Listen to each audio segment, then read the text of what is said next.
नमो तस्स भगवतो अरहतो सम्मा संबुद्धस्स.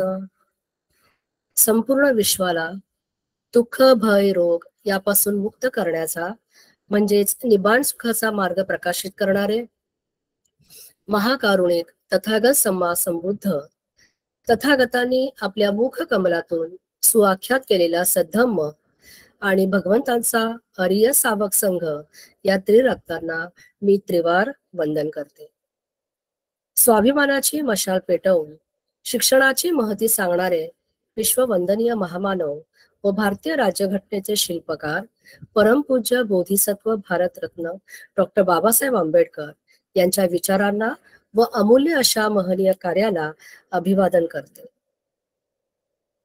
अहिंसा, सत्य, अष्टांग मार्ग व पंचशिलाद्वारे मानवतावाद रुजविणारा बुद्धांचा धम्म परमपूज्य बोधिसत्व डॉक्टर बाबासाहेब आंबेडकर यांनी 5 लाख अनुयायांसोबत 14 ऑक्टोबर 1956 रोजी स्वीकारला व धम्मचक्र अधिक गतिमान केले. म्हणूनच हा सोनेरी दिवस आज आपल्या भारताच्या इतिहासातील सोनेरी अक्षरात लिहिलेला धार्मिक स्वातंत्र्याचा दिवस आहे.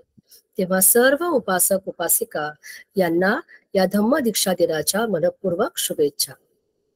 कार्यक्रमाला सुरुवात करण्या अगोदर सर्वप्रथम आपण 3 रत्नांचे अनुसरण करूया.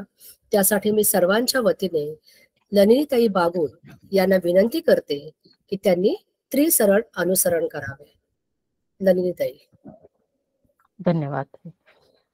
नमो तस्स भगवतो अरहतो सम्मा संबुद्धस्स. नमो तस्स भगवतो अरहतो सम्मा संबुद्धस्स.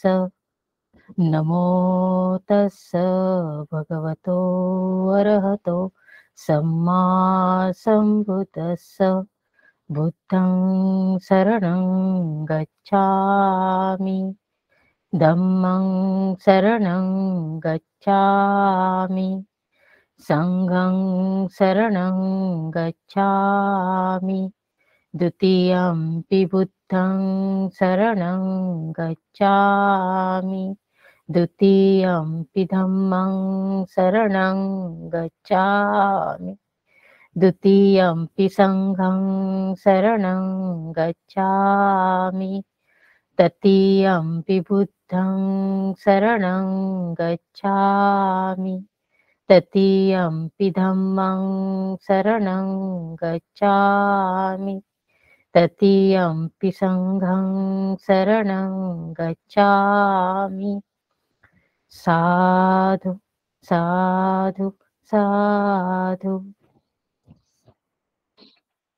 धन्यवाद. साधू साधू साधू. आज आपल्या धम्मपद अट्टकथेचे 119वे पुष्य गुंफण्यासाठीचे वक्ते आणि मार्गदर्शक आहेत आदरणीय डॉक्टर सुरेश माटे सर. सर हे सर्वांच्याच परिचयाचे आहेतच. अनेकदा त्यांच्या धम्म व्याख्यानामुळे आपल्या सर्वांना त्याचा लाभही झालेला आहे. पण जे नव्याने आपल्या धम्मसाकतच्या कार्यक्रमात जोडले गेलेले आहेत त्या सर्वांसाठी मी सरांचा थोडक्यात परिचय देऊ इच्छिते. सरांचं PhD झालेलं आहे, MPhil झालेलं आहे, PGAD इन पालीमध्ये झाले, पाली भाषेत त्यांनी MA केलेलं आहे, LLB त्यांचं झालेलं आहे, MA TIS त्यांचं झालेलं आहे आणि his area of interest or his PhD is on the concept of Deva in Pali literature. मी आदरणीय माटे सरांना विनंती करते की त्यांनी त्यांच्या धम्म व्याख्यानाने आम्हाला उपकृत करावे. आदरणीय माटे सर. नमो तस्स भगवतो अरहतो सम्मा संबुद्धस्स. उपस्थित मान्यवर आणि मान्यवरांमध्ये नैनाथ मॅडम, नीता बागुल मॅडम, मिसाळकरजी, धम्मसाकतच्याची संपूर्ण टीम आणि उपस्थित सर्व मान्यवर, तुम्हा सर्वांचंच मी आजच्या या धम्मदीक्षा दिनी तुमचं मनपूर्वक स्वागत करतोय. आणि मी सुरुवात करतोय माझ्या आजच्या या विषयाला. मला धम्मपद गाथेतील धम्मपद अठ्ठकथांमधील काही गाथा देण्यात आलेल्या आहेत. त्या गाथांचं आज मी तुमच्याशी संवाद साधणार आहे, त्या चर्चा करणार आहे. तर त्यातील पहिली गाथा जी आहे संबहुल भिक्खुवत्तू, आणि त्याच्यानंतरची दुसरी जी कथानक आहे ती आहे मारवत्तू. या दोन कथानकांसंदर्भात मी तुमच्याशी संवाद साधणार आहे. जसं की आपण पाहतो की बहुतेकांनी बुद्ध आणि त्यांचा धम्मग्रंथ हा प्रामुख्याने अभ्यासला आहे किंवा त्यांच्या ऐकिवात आहे, त्यांच्या संग्रही तो आहे. आणि या ग्रंथाच्या पहिल्या पानावर बाबासाहेब एक सुंदरसं धम्मपदातील कोटेशन, धम्मपदातील एक गाथा विशेष करून उद्घृत करतात. ती गाथा म्हणजे सुखो बुद्धानुपादो, सुखो सद्धम देसना, समगान तपो सुखो, अशा पद्धतीची ती गाथा आहे. या गाथेमध्ये प्रामुख्यानं समगान तपो सुखो हा जो शब्द आलेला आहे की सर्वांनी मिळून तप करायला हवं, साधना करायला हवी, अशा आशयाचा हा संदर्भ आपल्याला बाबासाहेबांनी दिलेल्या बुद्ध आणि धम्म, त्यांचा धम्म या ग्रंथातून आपल्याला उपलब्ध होतो. आणि तेव्हा साहजिकच असा प्रश्न पडतो की जेव्हा काही धम्मपदातील अठ्ठकथा आपण जेव्हा अभ्यासतो, आणि विशेष करून संबहुल भिक्खुवत्तू ही जी धम्मपदातील अठ्ठकथा आहे, या अठ्ठकथेचा आशय जो आहे तो आशय म्हणजे बुद्धाने उपदेश केलेला आशय की एकाकी राहून साधना करावी. म्हणजे हे दोन कॉन्ट्राडिक्टरी, विरोधाभासात्मक असे स्टेटमेंट्स आहेत, परंतु त्याच्यात कन्फ्यूज व्हायचं काही कारण नाहीये. प्रसंग अनुरूप असं बोलताना त्यांची धम्मपदाची जी गाथा मी तुम्हाला समगान तपस मिळून करावी हे सर्वात महान पुण्य आहे किंवा ते फलदायी आहे असं एक ठिकाणी बुद्ध म्हणत असताना, दुसरीकडे बुद्ध असं का सांगतात की एकाकी राहून साधना करावी, असा उपदेश बुद्धांचा आपल्याला या संबहुल भिक्खुवत्तू या कथेतून आपल्याला प्राप्त होत. तर असो, आपण आज ही अठ्ठकथा चर्चेला घेतलेली आहे, ज्याचं नाव आहे संबहुल भिक्खुवत्तू. 23व्या वर्गातील 7व्या नंबरची ही कथा. आता कुठलीही गोष्ट किंवा ज्याला आपण म्हणू की बुद्धांचा उपदेश समजून घेताना काही बाबी महत्वपूर्ण आहेत, ज्या समजून घेतल्यात तर ते अधिक चांगल्या पद्धतीने बुद्धाचा उपदेश समजून घ्यायला सोपं जातं. तर ही कथा मी तुमच्यासोबत चर्चा करण्या अगोदर या चर्चेची पार्श्वभूमी मी तुमच्या पुढे मांडण्याचा प्रयत्न करतो आहे. जेव्हा आपल्याला पार्श्वभूमी कळतं तेव्हा खऱ्या अर्थाने त्या कथेचा अर्थ, गर्भित अर्थ सुद्धा आपल्याला माहित होतो, आणि बुद्ध असं या अठ्ठकथेमध्ये असं का म्हणाले हे सुद्धा स्पष्ट होत असते. तर या कथेची पार्श्वभूमी जी इतरत्र देण्यात आलेली आहे की त्या पार्श्वभूमीच्या आधारे मी तुमच्या समोर काही मुद्दे मांडू इच्छितो, आणि ते कथानक, त्याची पार्श्वभूमी कशी आहे हे आपल्याला समजून घ्यायला सोयीचं होईल. तर पार्श्वभूमी अशी आहे की कौशंबी येथील घोषिताराम विहारामध्ये एकदा एक घटना घडली. आता कौशंबी या नगरीमध्ये भिक्षूंचे दोन गट होते. एक होता विनयधर भिक्षूंचा आणि दुसरा होता सुत्तधर भिक्षूंचा. आता विनयधर आणि सुत्तधर म्हणजे काय, आणि हे दोन गट भिक्खू संघामध्ये नेमकं काय आहेत हे सुद्धा समजून घेणं गरजेचं आहे. तर विनयधर भिक्खूंचा गट म्हणजे की जो विनयात, जसं आपल्याला त्रिपिटक माहित आहे, सुत्तपिटक, विनय पिटक, अभिधम्म पिटक, तर विनया नियमानुसार आचरण करणारा भिक्खू संघ किंवा ते कंठस्थ किंवा त्याला जास्त महत्व देणारा एक गट म्हणजे विनयधर भिक्षूंचा एक गट, आणि दुसरा बुद्धांच्या उपदेशांचा अनुसरण करणारा, ते कंठस्थ करणारा किंवा त्याचा प्रचार प्रसार करणारा किंवा त्या अनुरूप जीवन जगण्याचा आणि निब्बाणाला प्राप्त करण्याचा जो मार्ग आहे त्यावरून वाटचाल करणारा हा एक दुसरा गट. तर असे 2 गट आपल्याला त्या कौशंबी नगरीमध्ये आपल्याला पाहावयास मिळतात. तर घटना अशी घडली की सूत्तधर भिक्षूंच्या एका गटातील एका भिक्षूने तो शौचालयाला गेला आणि भांड्यातील पूर्ण पाणी न ओतता ते थोडंफार पाणी त्याने तिथे राहू दिलं आणि तो बाहेर निघाला. दुसरा गटातील एक भिक्षू जो विनयधर गटातील होता तो त्या ठिकाणी गेला आणि त्यांनी पाहिलं की त्या शौचालयामध्ये त्या पाण्याची जी पाण्याचं जे भांड होतं त्याच्यामध्ये अजूनही पाणी थोडं शिल्लक आहे. तर त्यांनी त्याच्यावर आक्षेप घेतला आणि तो म्हणाला की हे दोषपूर्ण कृत्य आहे, तुम्हाला शिक्षा झाली पाहिजे. परंतु पूर्वीचा जो भिक्षू होता ज्याने हे कृत्य केलं त्याला सर्व बुद्धांचे उपदेश माहित होते आणि त्याच्यामुळे तो स्वतःला निर्दोष समजत होता आणि त्यांनी ते दोषारोपण स्वतःवर काही घेतलेलं नाही. आणि हा वाद दोघांमध्ये सुरू असताना हे सर्व प्रकरण त्यांच्या उपाध्यायासमोर आलं. म्हणजे त्यांचे जे गुरु होते, ज्याचे प्रशिक्षक, ज्याला साध्या सोप्या भाषेमध्ये आपण म्हणूया, की त्यांच्या उपाध्यायांकडे ते प्रकरण आलं. आणि प्रकरण आल्यानंतर हे दोन्ही जे त्यांचे उपाध्याय होते त्यांच्यामध्ये सुद्धा या संदर्भात वाद उत्पन्न झाला. कुणीही आपला दोष आहे हे स्वीकारायला तयार नव्हतं. दोघेही एक दुसऱ्यावर आक्षेप घेत होते आणि अशा पद्धतीचा वाद त्या ठिकाणी सुरू झाला. आणि जसा हा वाद त्या उपाध्यायांमध्ये सुरू झाला त्याच पद्धतीचा वाद भिक्खूंमध्ये सुद्धा सुरू झाला आणि त्याच्यामध्ये जे 2 वेगवेगळे गट होते त्यांच्यामध्ये एक दुसऱ्यांच्या विरोधात आरोप प्रत्यारोप सुरू झाले. आणि ज्या पद्धतीनं भिक्षू संघामध्ये हा वाद उत्पन्न झाला त्याचप्रमाणे उपासकांमध्ये सुद्धा 2 गट पडलेत आणि उपासकांमध्ये सुद्धा हा वाद सुरू झाला. आणि हा वाद इथपर्यंतच थांबला नाही. तर हा वाद चतुर महाराजिका देवतांपासून तर ब्रह्मलोक अकंठिका देवतापर्यंत, ब्रह्मलोकातील देवतांपर्यंत हा सर्व वाद पोहोचला की कोण बरोबर आहे आणि कोण चूक आहे.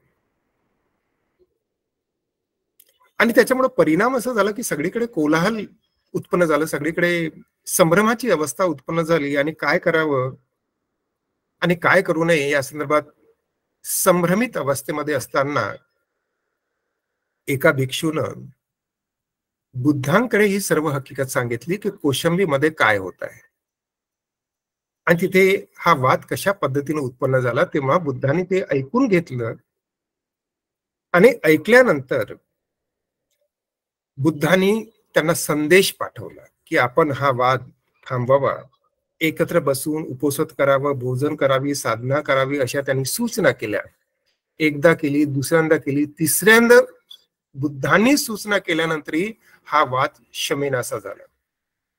वाद शांत होण्याचं सुचिन्ह काही दिसत नव्हतं.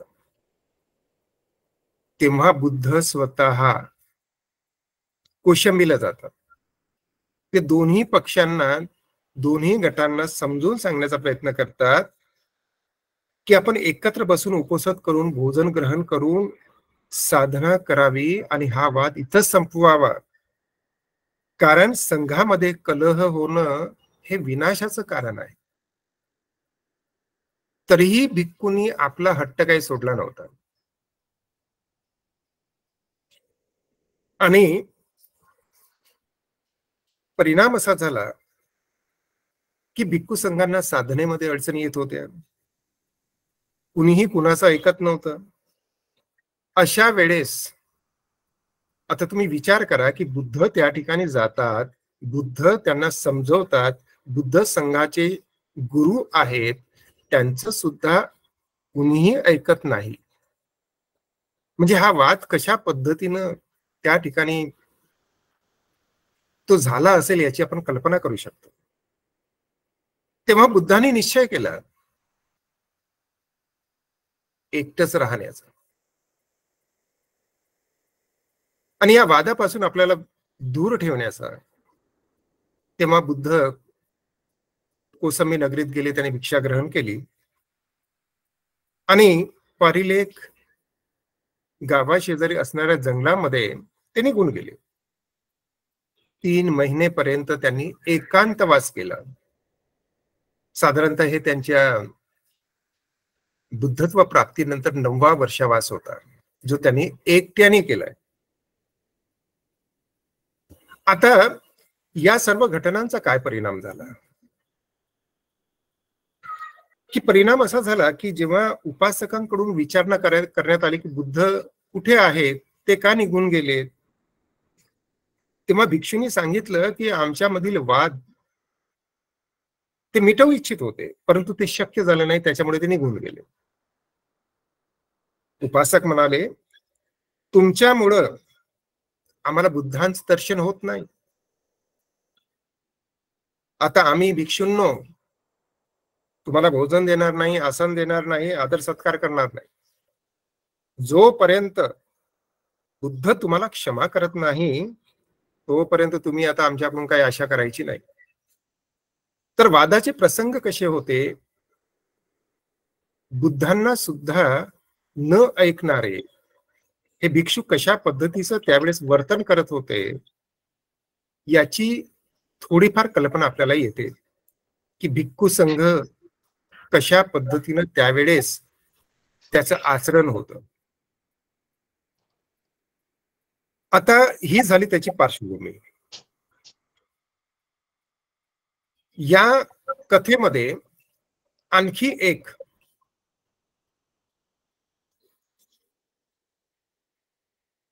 बुद्धा व्यतिरिक्त एक आगळं वेगळं व्यक्तिमत्व आपल्याला दिसून येते, ते म्हणजे पारिलेयक हत्ती. मॅडम जरा स्लाइड दाखवा. हो सर.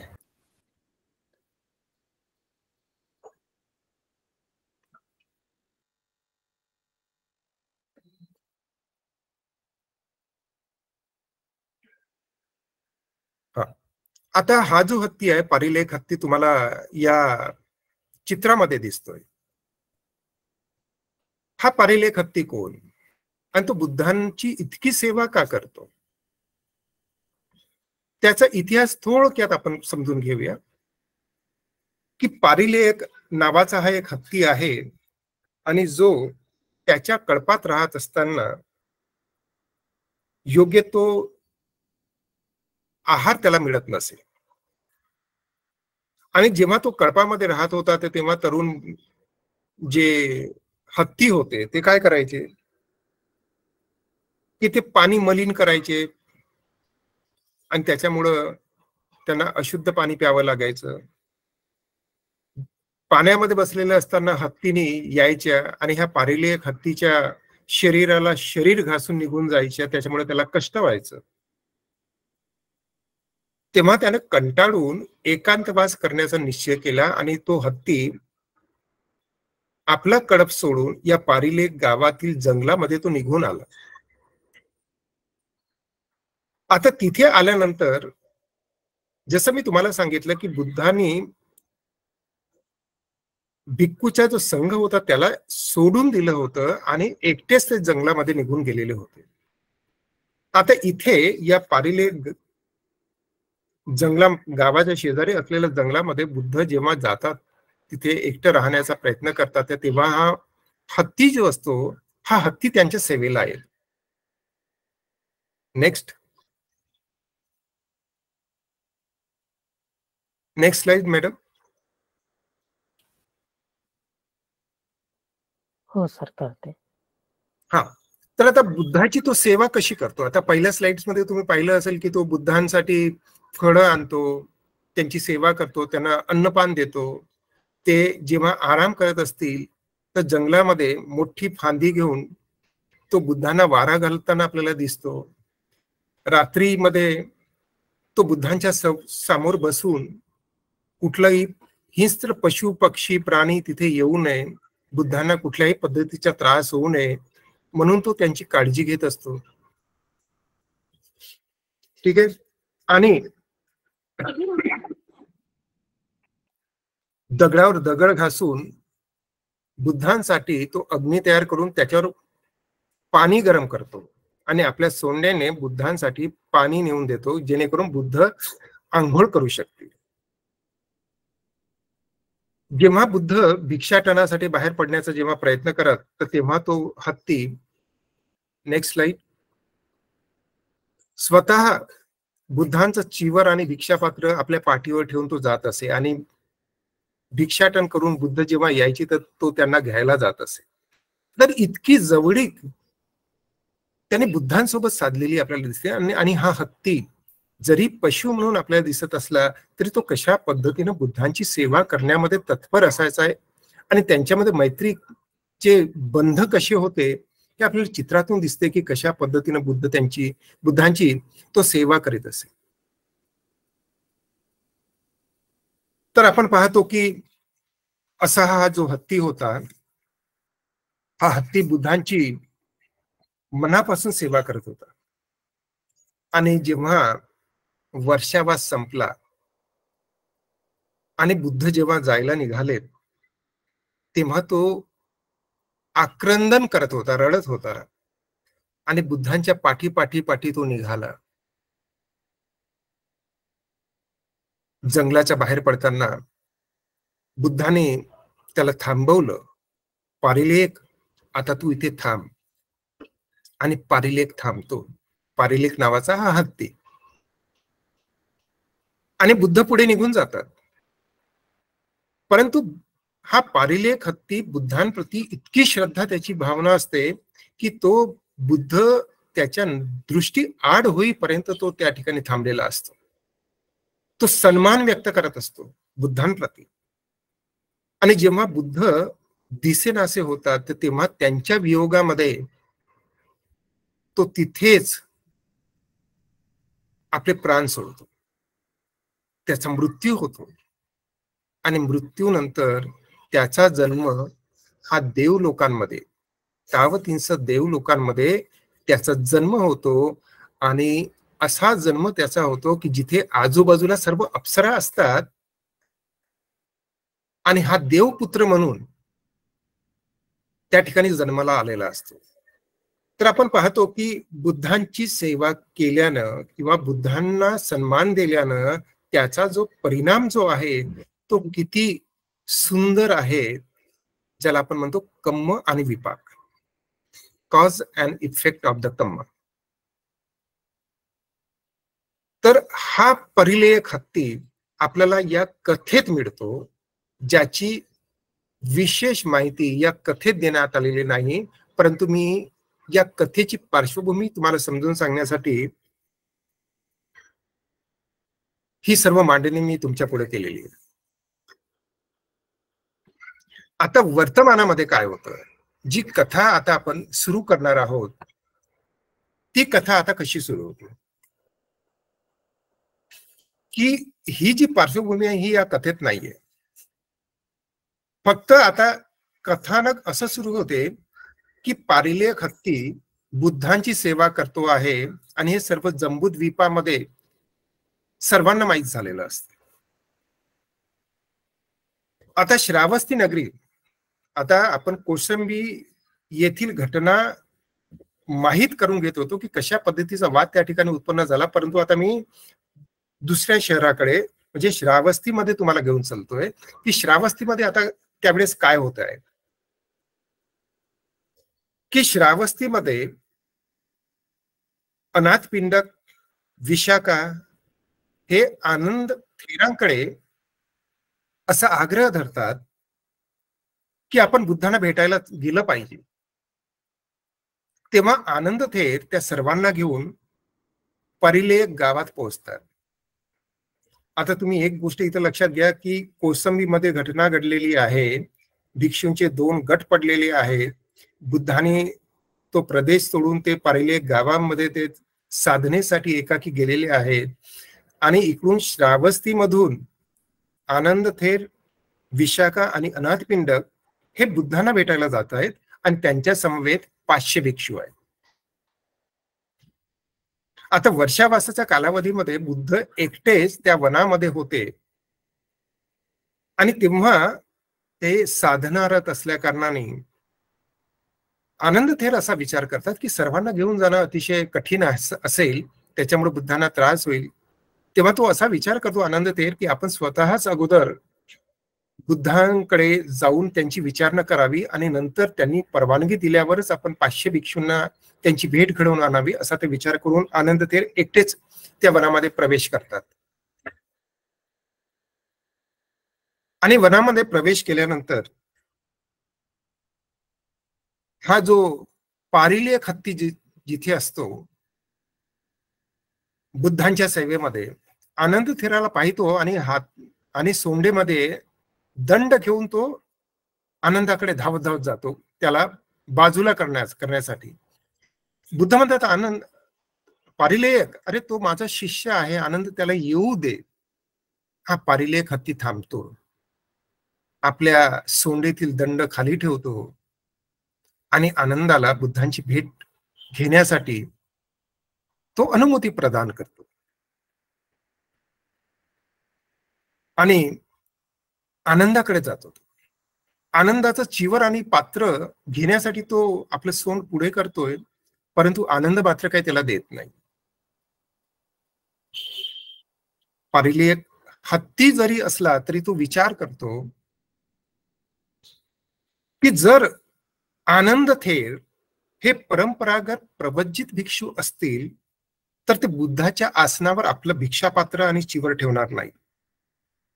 बघा, इथे विनय नियम केवळ मनुष्यासाठीच असतात असं नव्हे, तर पशु पक्षी प्राणी सुद्धा कशा पद्धतीनं त्याचं पालन करतात विनय नियमांचं, याची प्रचिती आपल्याला येते, या कथेतून आपल्याला प्राप्त होते. आणि आनंद जेव्हा बुद्धांकडे जातात तेव्हा ते नेहमीप्रमाणे बुद्ध आस्थेने आनंदाची विचारणा करतात की कसं काय चाललंय वगैरे वगैरे. नेहमीच कुशल मंगल विचारतात आणि भिक्षू त्यांच्या सोबत आलेले आहेत याची ते कल्पना देतात.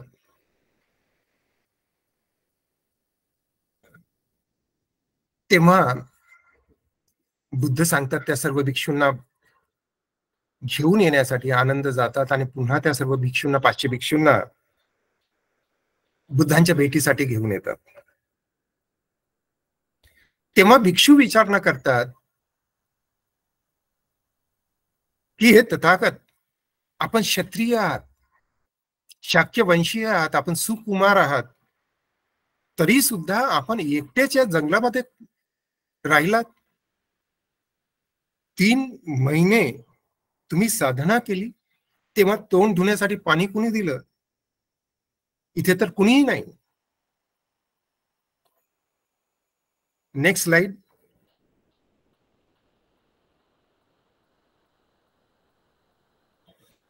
तेव्हा बुद्ध उपदेश करतात कुणाला? त्या भिक्षूंना. सचे लभेत निपकं सहायं सद्धी चरं साधु विहारी धीरं अभिभूय सब्बानी परिसयानी चरय्य तेन तमनो सतिमान. याचा अर्थ असाच आहे की जर दक्ष बुद्धिमान चांगला मित्र लाभला तर सर्व विघ्नांवर मात करून प्रसन्न चित्तानं सोबत राहत आहेत, अशा या आशयाची ही गाथा बुद्ध बोलतात.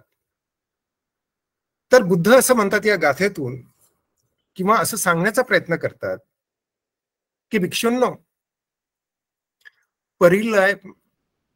पारिलेयक गजराजाने माझी सर्व कार्य केलेली आहेत.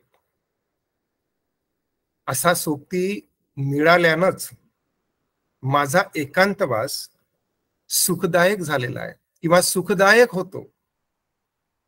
असा सोबती न मिळाल्याने एकटेच राहावे, परंतु मूर्खांची संगत करू नये. म्हणजेच काय तर बुद्धांनी पाहिलं की कौशंबी नगरीमध्ये बुद्ध जेव्हा भिक्षूंना समजवायला गेले होते, परंतु त्यांच्या मधला वाद काही शमेनासा झाला होता. त्या भिक्षूंनी बुद्धांच्या उपदेशावर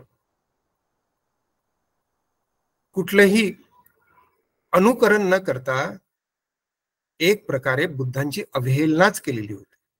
आणि त्याच्यामुळे बुद्धांनी कुणालाही दोषारोपण न देता स्वतः एकटेच ते पारिलेय गावातील जंगलामध्ये ते निघून गेले. एकट्याने त्यांनी साधना केली.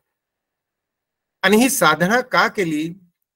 कारण काय की बुद्ध या गाथेतून आपल्याला असा संदेश देतात की जर असा साधक पारिलेयक सारखा जर साधक तुम्हाला नाही मिळाला तर आपण एकटेच राहावे, परंतु मूर्खांची संगत करू नये. अर्थात अशा कलहांमध्ये जिथे कलह असेल तिथे राहू नये, थोडक्यात मूर्खांची संगत करू नये, अशा पद्धतीचा संदेश आपल्याला या गाथेतून बुद्ध देताना दिसतात. आणि आपण जेव्हा महामंगल सूक्त जेव्हा आपण बोलतोय तर तेव्हा सुद्धा हा संदर्भ आपल्याला मिळतो. असेवनाचं बालानं पंडितानांचं सेवन. तर मूर्खांची संगत करू नये तर पंडितांची संगत करावी. म्हणजे बुद्ध कशा पद्धतीनं एखादा उपदेश भिक्खूंना देताना कशा पद्धतीचा उपदेश करतात. आणि आपण या ठिकाणी जसं मी सुरुवातीलाच सांगितलं होतं की बुद्धांनी समग्गान तपोसुको असं जरी एका ठिकाणी म्हटलं असलं तरीही परिस्थिती अनुरूप त्यांनी काय करावं याचा सुद्धा उपदेश या गाथेतून करताना आपल्याला दिसतात. Next slide.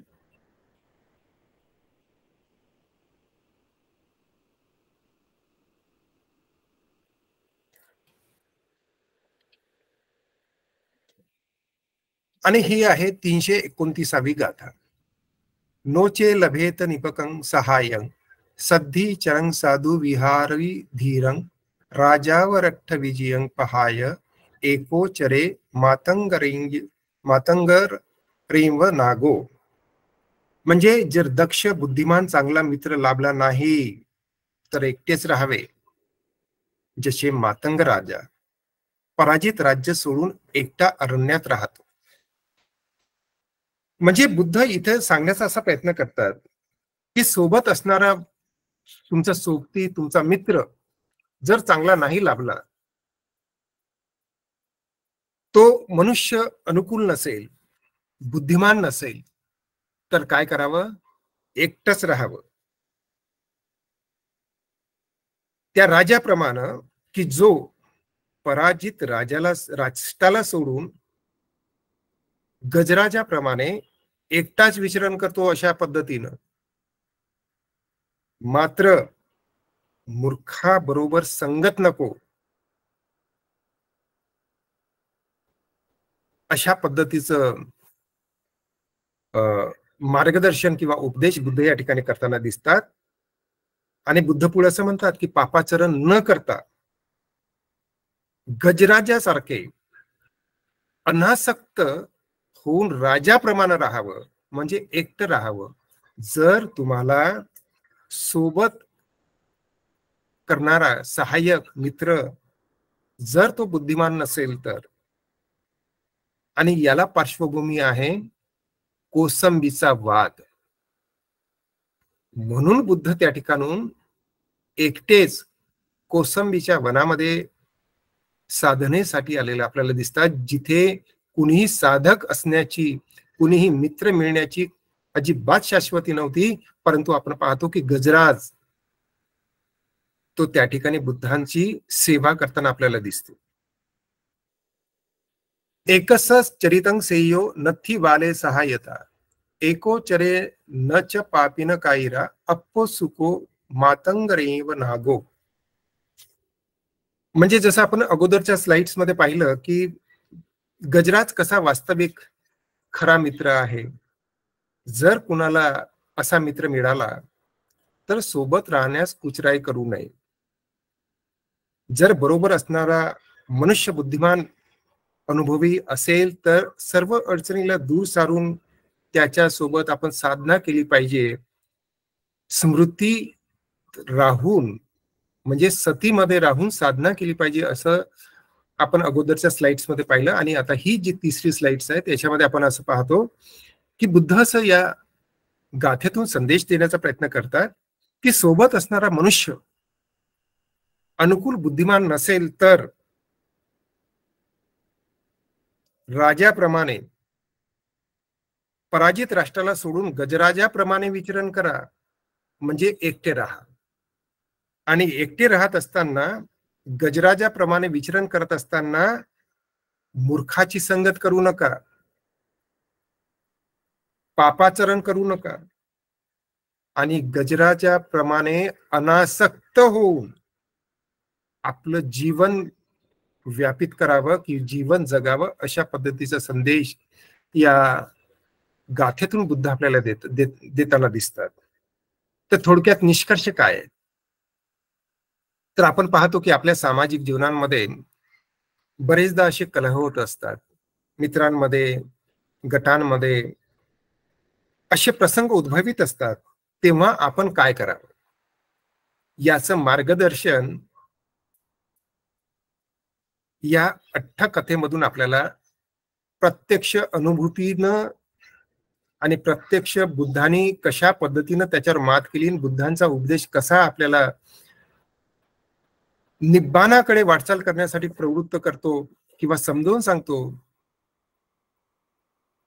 त्याचं निश्चितपणे दर्शन आपल्याला या धम्मपदाच्या अट्टकथेमधून होते. तेव्हा आपण हेच समजू शकतो की असा कलह जिथे असेल आणि कुणीही कुणाचं ऐकत नसेल, तर आपण एक वेगळी भूमिका घेऊन त्यांच्यापासून अलिप्त राहून आपण आपल्या कार्यामध्ये पुढे जात राहण्याचा आपण प्रयत्न करावा, असा संदेश बुद्ध या कथेतून देताना आपल्याला दिसतात. ठीक आहे, तर ही पहिली कथा आपण या ठिकाणी समाप्त झाली. आणि तुमचे प्रश्न असतील तर आपण शेवटी आपण त्याच्यावर चर्चा करू. त्याच्यानंतर आहे मारवत्तू. त्याचा नंबर, त्याची कथा कितव्या नंबरची आहे, कितव्या क्रमांकाची आहे, हे आपण इथे पाहत आहात. मारवत्तू 23व्या वर्गातील 8 नंबरची कथा. तर मारवत्तू याच्यातून आपल्याला काय अर्थबोध होतो की मार ही एक देवता आहे. परंतु कोण असतो मार? तर माराविषयी थोडक्यात समजून घेऊया आणि आपण पुढे जाऊया. तर आपण पाहतो की नेक्स्ट मॅडम, बुद्धांच्या आयुष्यामध्ये ज्या काही महत्वपूर्ण घटना घडल्यात, त्याच्यामध्ये महत्वपूर्ण घटना म्हणजे माराने बुद्धांवर केलेलं आक्रमण, जे मार युद्ध. म्हणजे सिद्धार्थ गौतम बुद्धत्व प्राप्तीसाठी बोधी वृक्षाखाली जेव्हा बसतात, तेव्हा माराचं आक्रमण होतं. मार हा गिरीमेखल हत्तीवर बसून बुद्धांवर आक्रमण करतो. त्याच्याबरोबर त्याची सेना असते आणि या युद्धामध्ये माराचा पराजय होतो. मार ससेन महंत विजेत्वा, ती आपण गाथा नेहमी म्हणत असतो. बाहू सहस मभिनी, ती गाथा तुम्हाला माहित आहे. तर हा प्रसंग इथे आपल्याला मार दिसतो. आणि मार या ठिकाणी आपल्याला बुद्धांप्रती श्रद्धाभाव न ठेवता त्यांच्याशी शत्रुत्वाची भावना ठेवणारा मार आपल्याला दिसतो. आणि मार आक्रमण का करतो, हा एक मोठा प्रश्न आपल्या पुढे उभा राहतो. तर मार ही अशी एक देवता आहे काम लोकांमधील, की एखादा व्यक्ती जेव्हा त्याच्या अधिकार क्षेत्रातून बाहेर जाण्याचा प्रयत्न करतो, म्हणजे मुक्तीच्या मार्गावर आरूढ होण्याचा जेव्हा प्रयत्न करतो, तर ते एक प्रकारे माराला दिलेलं किंवा माराच्या अधिकार क्षेत्रातून तुम्ही बाहेर जाता, स्वतःला बंधनमुक्त करण्याचा जेव्हा प्रयत्न करता, म्हणजेच तुम्ही मार बंधनातून मुक्त होण्याचा प्रयत्न करता, हे काही माराला काही आवडत नाही. त्याची अशी सदैव इच्छा असते की आपण नेहमीच संभ्रमात राहावं. तुमच्या समोर अडचणी निर्माण करणार, तो अडथळे निर्माण करणार, तुम्हाला लैंगिकतेमध्ये कशा पद्धतीने तुम्ही गुरफुटून राहावं, त्याच्यामध्येच रममान व्हावं, त्याच्यातून तुम्ही बाहेरच पडू नये आणि तुम्हाला मुक्तीच्या मार्गावर आरूढच होता येता कामा नये, यासाठी मार नेहमी तत्पर असतो. हे माराचं काम आहे. म्हणजे काय की तुम्ही जर निर्वाणाच्या मार्गावर आरूढ होण्याचा प्रयत्न करत असाल, तर माराला ते अजिबात आवडत नाही. त्याला असं वाटतं की त्याच्या अधिकार क्षेत्रातून तुम्ही बाहेर पडण्याचा प्रयत्न करता, म्हणजे निर्वाणाच्या मार्गावर जाऊन निर्वाण प्राप्त करण्याचा प्रयत्न करता, हा त्याच्यासाठी चॅलेंज असतो. मार नेहमी असा प्रयत्न करतो की तुम्ही त्याच्या बंधनातून बाहेर पडू नये. तर थोडक्यात मार म्हणजे काय हे तुम्हाला कळालं असेल. आता आपण असं पाहतो की नेक्स्ट स्लाइड, नाही अगोदरचीच राहू दे. हा ठीक आहे. तर आपण असं पाहतो की हा जो मार आहे, हा चित्रामध्ये जरी मी एक दाखवण्याचा प्रयत्न केला असला तरी मार हा वेगवेगळ्या रूपांमध्ये येतो. त्याच्याकडे त्या शक्ती आहेत. कुठलंही रूप ते धारण करू शकतो. कधी अतिशय भयावह, कधी एखादा राजकुमार, कधी एखादा ब्राह्मण, कुठल्याही रूपांमध्ये तो येऊ शकतो. तर यांनी नेहमी सततच असा प्रयत्न केलेला आहे, डिफरंट टॅक्टिक्स ज्याला म्हणू, की बुद्धांसंदर्भात जेव्हा आपण बोलतो तर बुद्धांना भिक्षाच मिळू नये म्हणून मार त्या गावात जातो, गावातील सर्व लोकांची मतिभ्रष्ट करतो. बोधिवृक्षाखाली बसताना तो बुद्धांवर आक्रमण करतो, महाभयंकर आवाज काढतो, त्यांच्यावर शस्त्र फेकतो. आणि नंतरच्या कालावधीमध्ये आपण पाहतो की बुद्धांना प्रत्यक्ष अप्रत्यक्ष अनेकदा त्रास देण्याचा याने प्रयत्न केलेला आपल्याला दिसतो. म्हणजे तो वेगवेगळ्या वेशांमध्ये येतो. बुद्ध उपदेश करत आहेत, कधी तो बैल म्हणून येतो, कधी शेतकरी म्हणून येतो, कधी ब्राह्मणाच्या वेशात येतो, कधी बुद्ध एकांतामध्ये साधना करत असताना कधी तो मोठा अजगर बनून येतो, आणि कधी कधी अप्रत्यक्षरित्या बुद्धांना त्रास देण्यासाठी भिक्षूंच्या चित्तामध्ये तो प्रवेश करून भिक्षूंचं चित्त विचलित करण्याचा प्रयत्न करत असतो. बुद्ध एखादा विषय जेव्हा समजावून सांगतात तर तेव्हा लोकांचं चित्त विचलित व्हावं, त्यांनी निर्वाणाच्या मार्गावर वाटचाल करू नये किंवा त्यांना तो विषय समजू नये, यासाठी तो अनेक प्रकारच्या क्लुप्त्या करत असतो. हे माराचं एक वैशिष्ट्य आहे. कधी कधी आपल्यावरही मार आक्रमण करतो, परंतु ते आपल्याला कळत नाही. हे माराला कसं कळत? तर माराकडे त्या अद्वितीय शक्ती असतात की ते तुमच्या चित्तातील विचार काय सुरू आहेत आणि तुम्ही काय करू इच्छित आहे तो जाणतो आपल्या चित्ताद्वारे. म्हणजे परचित्त ज्ञानाचं बळ हे त्यांच्याकडे असतं. त्याच्यामुळे तुमच्या मनामध्ये एखाद्या वेळी विचार आला तर ते माराला पटकन कळतं आणि आपल्या चित्तात मार प्रवेश करतो आणि आपण बेफाम होतो आणि आपण आपलं अहित करून बसतो. नंतर मात्र त्याचा पश्चाताप होत असतो, हा भाग वेगळा. तर मार अशा पद्धतीनं काम करत असतो. तो नेहमी आपल्या मार्गामध्ये अडथळे कसे निर्माण होतील यासाठी तो सदैव प्रयत्नशील राहतो. तर एनिवे नेक्स्ट, तर ही जी धम्मदेसना जी आहे, ही धम्मदेसना बुद्धांनी हिमालयामध्ये ते राहत असताना आणि अरण्य कुटीमध्ये साधना करीत असताना त्यांनी ही धम्मदेसना केलेली आहे. तर घटना अशी घडली, त्याची पार्श्वभूमी अशी आहे की बुद्ध साधना करीत आहेत आणि बुद्धांच्या मनामध्ये असा विचार येतो की हे जे राजे लोक जे आहेत ना, ते आपल्या प्रजेला अनेक प्रकाराने त्रास देत आहेत आणि राज्यकारभार करतायत. तेव्हा भगवंताच्या मनामध्ये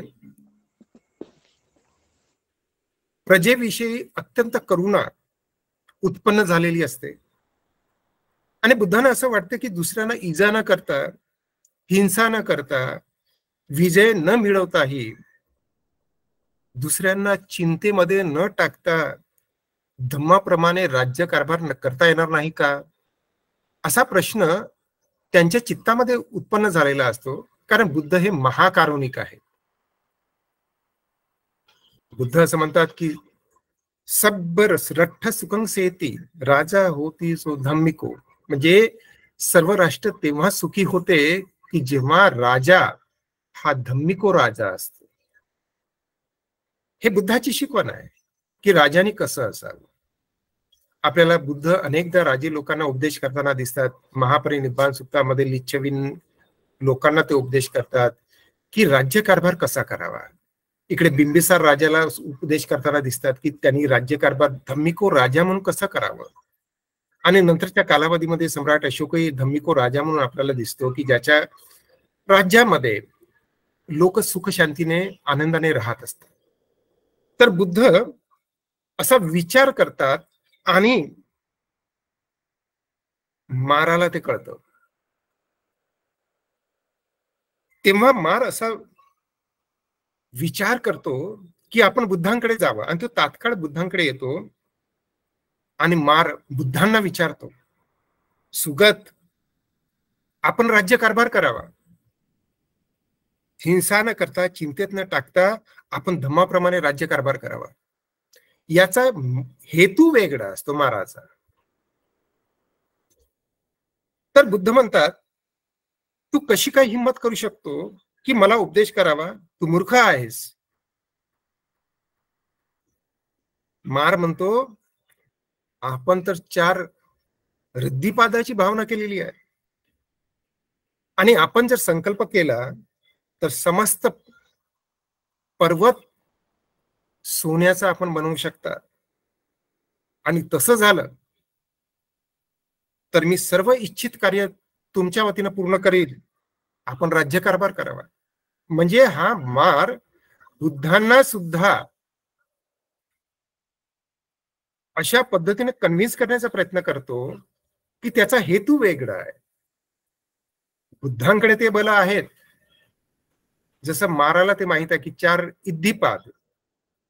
मार बुद्धांना असंच म्हणतोय की आपण 4 रिद्धिपादाची भावना केलेली आहे आणि आपण संकल्प केला तर आपण या पर्वताला सुवर्णामध्ये बदलू शकता.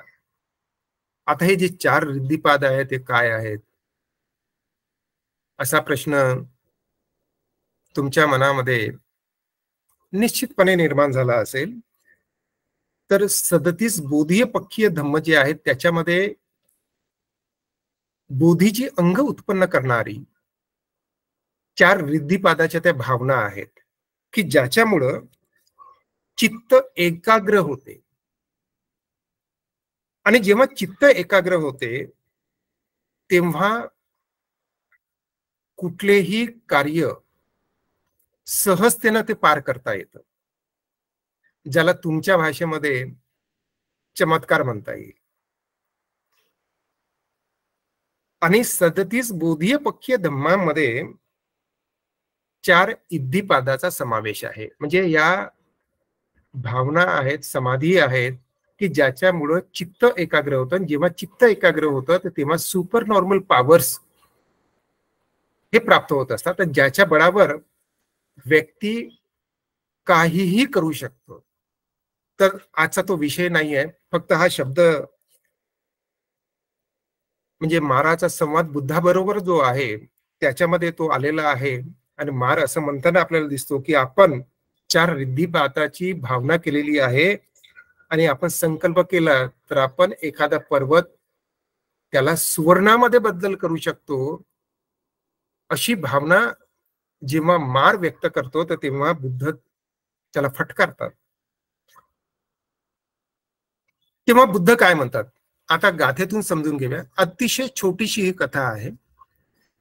Madam next slide. हा,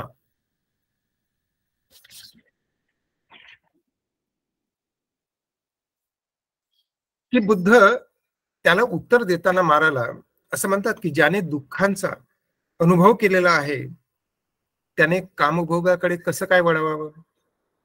कारण सांसारिक लाभ हे एक बंधन आहे आणि शहाण्या माणसाने त्याच्यामध्ये आसक्त न होता त्याग करायला पाहिजे. आणि म्हणूनच आपण असंही पाहतो की बुद्धांच्या शिकवणीमध्ये अनेक ठिकाणी हे संदर्भ आलेले आहेत की जसं महापरिनिब्बाण सुत्तामध्ये बुद्ध शेवटचा संदेश देतात म्हणजे ते मृत्यूशय्येवर महापरिनिब्बाणासाठी ते पहुडलेले असताना बुद्धांच्या मुखातून शेवटचे जे वाक्य आहेत, अपमादेन संपादेत, म्हणजे अप्रमाद होऊन तुम्ही मार्गक्रमण करा, अशा पद्धतीचा संदेश आपल्याला देताना बुद्ध दिसतात. आणि त्या आशयाचे अनेक सूक्तही आपल्याला वाचनात येतात. तर अप्रमाद होऊन म्हणजे कशाच्याही लोभ न करता अप्रमाद होऊन तुम्ही काय केलं पाहिजे, तर निर्वाणाच्या मार्गावर आरूढ व्हायला पाहिजे. जर तुम्ही प्रमादी होऊन राहिलात तर तुम्ही या कामभोगामध्ये अडकून राहाल, तुम्हाला मुक्ती मिळणार नाही. म्हणून बुद्ध असा उपदेश देताना आपल्याला दिसतात. तर या कथेमध्ये माराला बुद्ध कसे उपदेश करतात हे आता आपण पाहूया. अथम मी जातम मी सुखा सहाया तुट्टी सुखावा इतरी तरेन पुण्य सुख जीवित संख्यम मी सब्बस दुःखच सुख पहान. म्हणजे गरज असेल तेव्हा मित्र सुखावह, या सर्वाहून दुःख विनाश सुखावह आहे. म्हणजे काय की प्रसंगी जेव्हा एखादा प्रसंग असेल तेव्हा जो साथ देतो तो सुखदायी मित्र आहे, तोच खऱ्या अर्थाने सुखकारक आहे. संसारामध्ये भिक्षुभाव म्हणजे श्रमण होणं हे सुखकारक आहे. म्हणजे थोडक्यात सांगायचं म्हणजे की संतुष्ट राहणं हे सुखकारक आहे.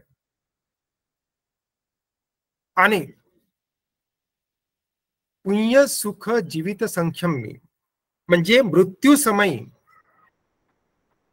आपण केलेले पूर्वकर्म हे सुद्धा सुखकारक आहे, ते सुखकर असतात. बुद्ध या ठिकाणी माराला असंच समजून सांगतात की जो साथ देतो,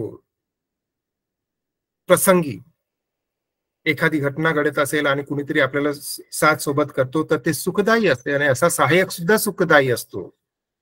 परंतु त्याही पेक्षा संतुष्ट राहणं हे सुखकारक आहे. आणि मृत्यू समयी आपण केलेले पुण्यकर्म जे असतात ते सुखकारक असतात. आणि सर्व दुःखाचे नष्ट होणं, सब्बस दुःखस सुखं पहाणं, म्हणजे सर्व दुःखाचं नष्ट होणं अर्थात निर्वाण प्राप्त करणं हे सर्वोत्तम सुख आहे. म्हणजे आपली सर्व धडपड जी असते ती कशासाठी असते, या संसार चक्रातून मुक्त होण्यासाठी. बुद्ध उपदेश कशासाठी करतात की आपण निर्वाण प्राप्त करावं. या संसार चक्रामध्ये वारंवार जन्म घेणं हे दुःखदायी आहे. जाती बी दुःखा जरा बी दुःखा मरणम बी दुःखम असं बुद्ध आपल्या उपदेशामध्ये म्हणताना दिसतात. कारण का हे संसार चक्र जे आहे ना हेच दुःखदायी आहे. आणि या संसार चक्रातून बाहेर पडण्याचा जो मार्ग आहे तो म्हणजे निर्वाण प्राप्त करणं. तर आपण असं पाहतो की मनुष्य मात्रांना हा संदेश उपयोगी आहेच आहे. इथे बुद्ध माराला उपदेश करताना दिसत असले तरी देवता जेव्हा मरतात ना, ह्या सर्व देवदेवता तेव्हा मरताना काही निमित्त त्यांना उत्पन्न होत असतात.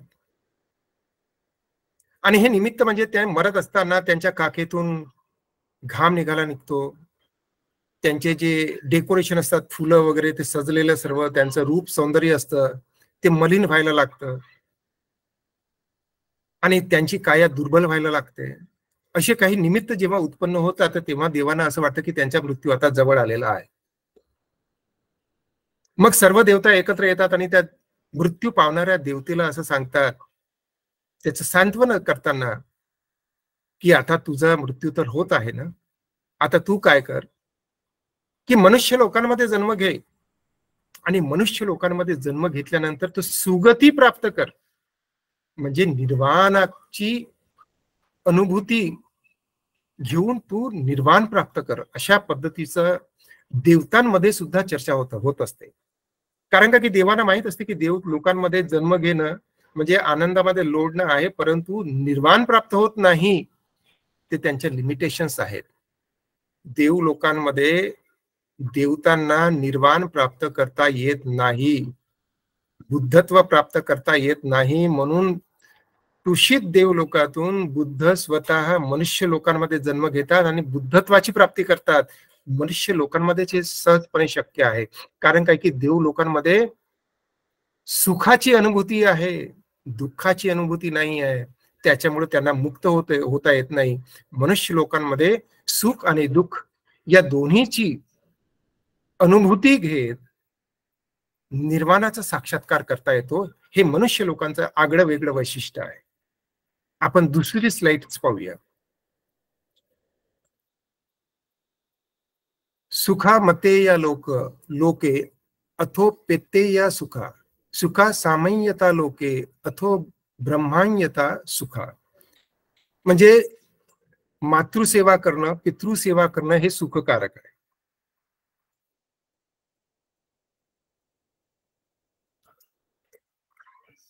आणि श्रमणत्व प्राप्त करणं सुखावह आहे, आणि परमश्रेष्ठी जीवन सुद्धा सुखावह आहे. तर थोडक्यात सांगायचं म्हणजे की बुद्ध महाराला असा उपदेश करतात की संसारामध्ये आपण काय केलं पाहिजे, तर आई वडिलांची सेवा हे सर्वात सुखकर आहे. आणि संसारामध्ये भिक्षुभाव, श्रमणत्व हे सुखकारक आहे. निष्पाप होणं म्हणजे श्रमण नत्व ग्रहण करणं हे सुद्धा सुखकारक आहे. निष्पाप होणं म्हणजे या ठिकाणी त्याने ब्रह्मण्यता असं म्हटलंय.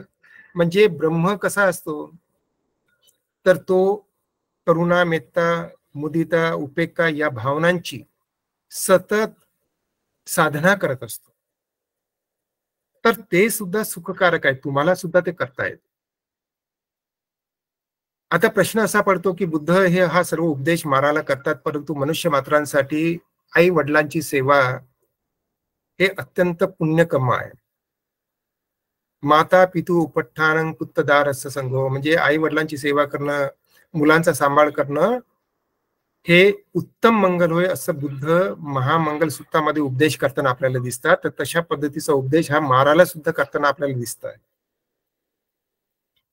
कशा पद्धतीने आई वडिलांच्या ऋणातून मुक्त होतात, कसं होता येतं, तर तुम्ही काहीही प्रयत्न केलेत, कितीही दान पुण्य केलं, तरीही तुम्हाला आई वडिलांच्या ऋणातून मुक्त होता येत नाही. परंतु तुम्हाला आई वडिलांच्या ऋणातून मुक्त होता येतं ते तेव्हाच जेव्हा तुम्ही तुमच्या आई वडिलांची सेवा करताच, इतरही करतात, परंतु तुम्ही तुमच्या आई वडिलांना जेव्हा धम्माच्या मार्गावर स्थापित करता तेव्हाच तुम्ही त्यांच्या ऋणातून मुक्त होऊ शकता, अन्यथा नाही. ठीक आहे, तर मी आज या ठिकाणी फारसं काही त्याच्यावर भाष्य करत नाही. आपण पुढे जाऊया. तिसरी स्लाइड. शेवटचा उपदेश माराला करत असताना बुद्ध असं म्हणतात, सुखं यावं जरासिलं सुखा सद्दा पतिष्ठिता सुखो पय्याय पटिलाभो पापान अकरणं सुखम. म्हणजे वृद्ध अवस्था प्राप्त होईपर्यंत, वृद्धत्वापर्यंत शील पालन करणं हे सुखावह आहे. आणि श्रद्धेत प्रतिष्ठित होणं, इथं स्थापित श्रद्धा सुखावह आहे. म्हणजे श्रद्धेमध्ये प्रतिष्ठित होणं हे सुखावह आहे. जसं बुद्ध असेल, धम्म असतील, संघ असतील, त्याच्या प्रती तुमच्या मनामध्ये असीम अशी श्रद्धा हे एक बल आहे आणि ते सुखावह असतं. आणि या सर्वाहून सुखो पय्याय पटिलाभो, प्रज्ञेचा लाभ होणं. प्रज्ञा प्राप्त कशी होते, तुम्ही शील पालन करता, ध्यान करता आणि ध्यान केल्यानंतर हळूहळू तुम्हाला प्रज्ञेचा स्पर्श व्हायला लागतो. तर शहाण होणं, प्रज्ञा प्राप्त करणं आणि पापानं अकरणं सुखं, म्हणजे कुठलंही पापाचरण न करणं हे सर्वदा सुखकारक आहे, अशा पद्धतीचा उपदेश बुद्ध या मारवत्तूमधून माराला करताना दिसतात. तर शेवटी काय, तर बुद्ध शील पालनावर कशा पद्धतीनं जास्तीत जास्त भर देतात हे यावरून आपल्याला या कथेत दिसतं. तर आज जो काही संवाद मी तुमच्याशी साधला तो आणि तुम्ही सर्वांनी ऐकून घेतलाय, त्याबद्दल मी तुमचं, सर्व आयोजकांचं, उपस्थितांचं, सर्वांचं मनपूर्वक आभार मानतो. आणि बुद्धांच्या शेवटच्या गाथेनं अनिच्छावत संखारा उपाध्याय वय धम्मिनो उपजित्वा निरुज्जंती तेसम उपसमं सुखोती, अशी गाथा बोलून मी तुम्हा सर्वांना मैत्रीपूर्ण जय भीम करतो आणि या ठिकाणी थांबतो.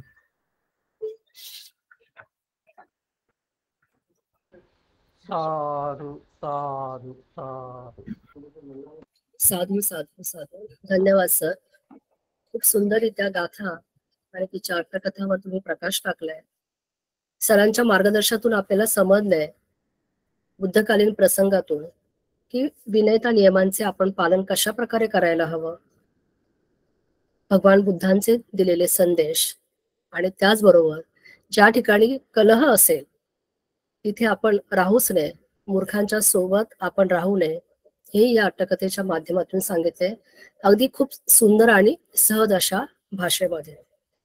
त्याचबरोबर आपण आपल्या जीवनामध्ये नेहमी संतुष्ट राहायला हवं, तरच आपल्याला सुखकारक अशा प्रकारचं जीवन लाभणार आहे.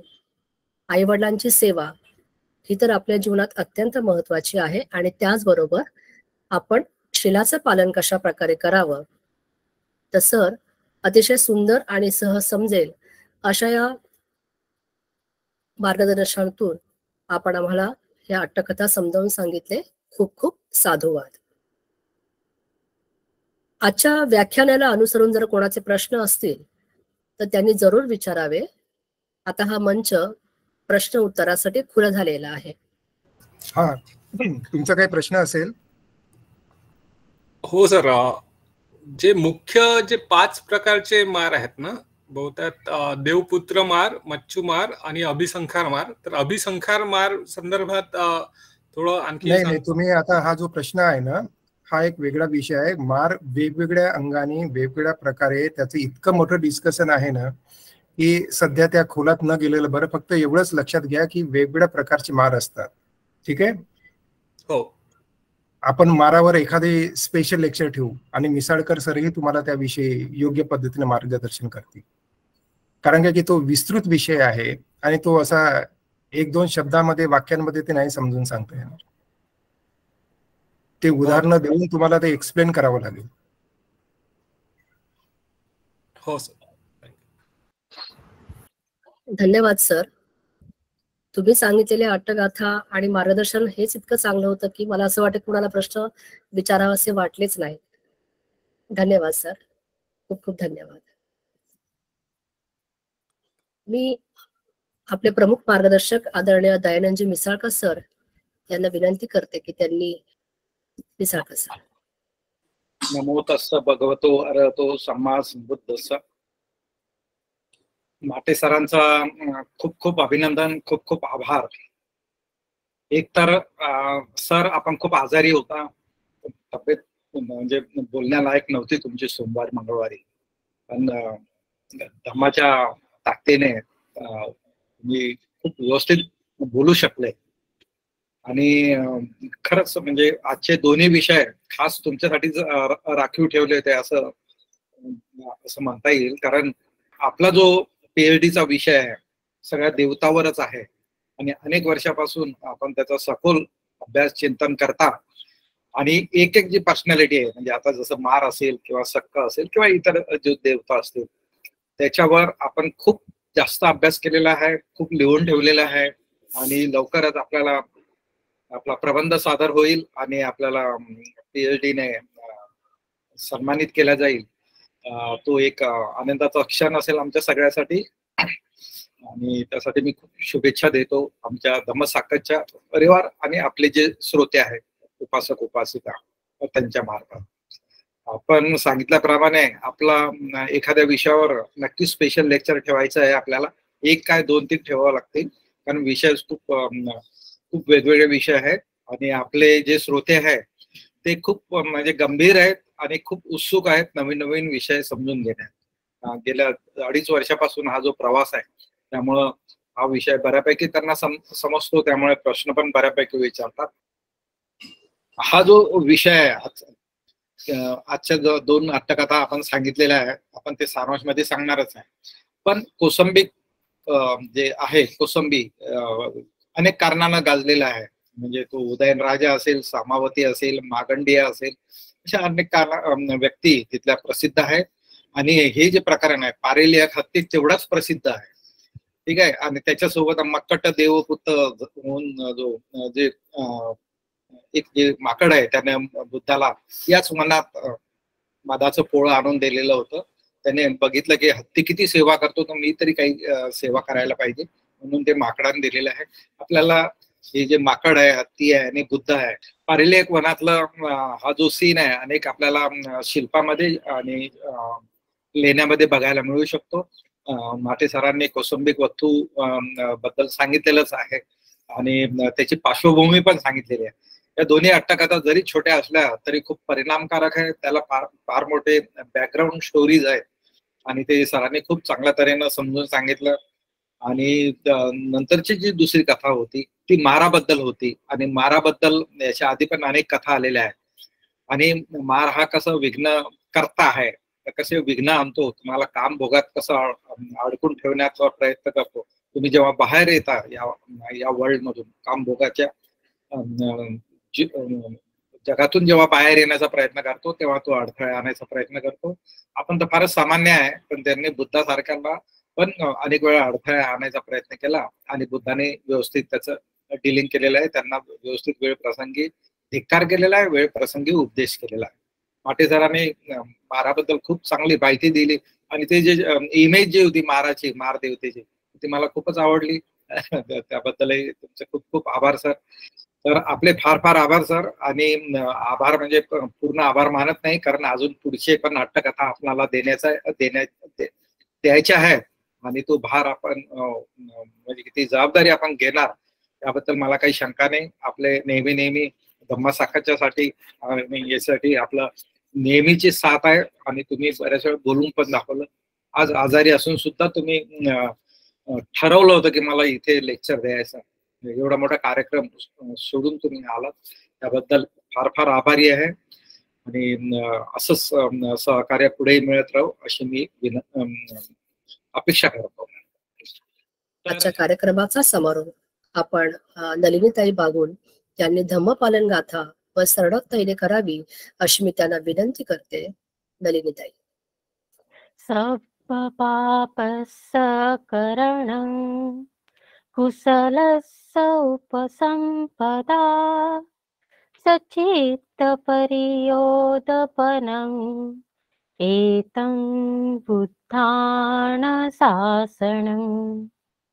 धम्मं चरे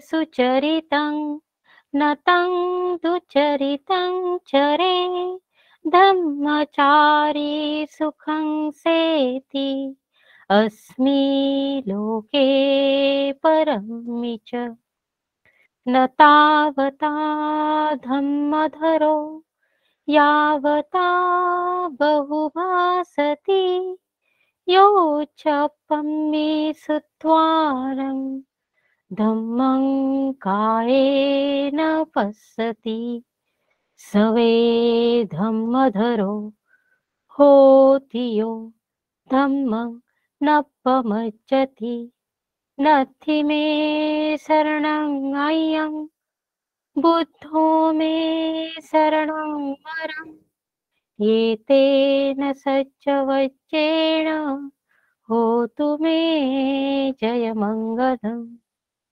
नथि मे शरणं अय्यं धम्मो मे शरणं वरम्। एतेन सच्चवच्चेन होतु मे जय मङ्गलम्। नथि मे शरणं अय्यं सङ्घो मे शरणं वरम्। एतेन सच्चवच्चेन होतु मे जय मङ्गलम्। नमो बुद्धाय नमो धम्माय नमो सङ्घाय। साधु साधु साधु।